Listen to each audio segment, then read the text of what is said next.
How scary is online violence? Teenage girl killed in car accident. It was made into a spoof video and posted online, and all the pop-ups are calling her names. They're all laughing at her and saying she deserved to die, and saying that she cost the driver his job. These people are really worse than old women. What would the loved ones of the net rioters think if they saw a video like this? And the couple told us they'd blow them up. I'll blow them all up. Mike and I just searched for information about the accident. All that came up was this video, and they finally found out the truth. This is the motive of the couple. They were very impressed.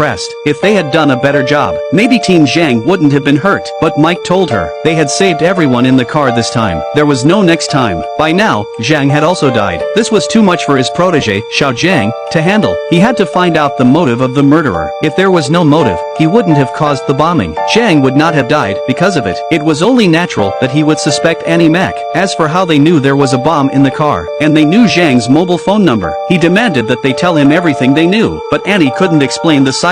No one but Jack would believe them. By now, the police were interrogating the couple. Both of them were taking the blame. The old woman said that if it hadn't been for the two policemen, she would have been reunited with her daughter by now. The police had the time to send someone to follow her. But why was the investigation into her daughter's case so haphazard? This made her furious. Her body began to twitch with anger. The driver had calmed down by now. He said he was doing this to give his daughter an explanation. The police started a new investigation into the case. The driver of the bus was called in. He said he didn't know what had happened at the time. She was too rowdy and opened the door. The surveillance cameras on the bus didn't pick up any clues either. All she did was frantically ask the driver to open the door. This was just because she had overstayed her seat. But the strange thing is, she looked back just as she was about to get off the bus. Annie's sixth sense was that this wasn't over. They decided to find out the truth, in case it went back into the cycle at the end of the night. At least they'd found the initiative. But now they were under house arrest. There was no way to find out more. That's when Annie thought of her counselor. This was Mo's counselor too. She might know something. The counselor was called and came. It was already late in the evening. They didn't have much time left, so she brought up the cause of Meng Ming's death.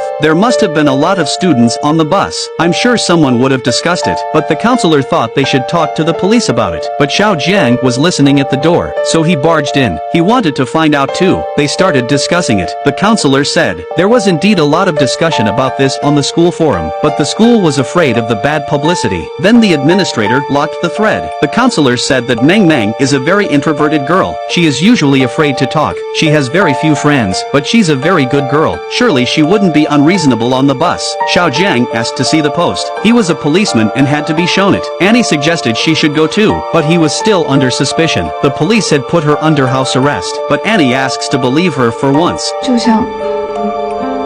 就像张警官那样相信我一次。 After hearing about Team Zhang, Xiao Jiang also stopped rejecting her, even though he would be disappointed.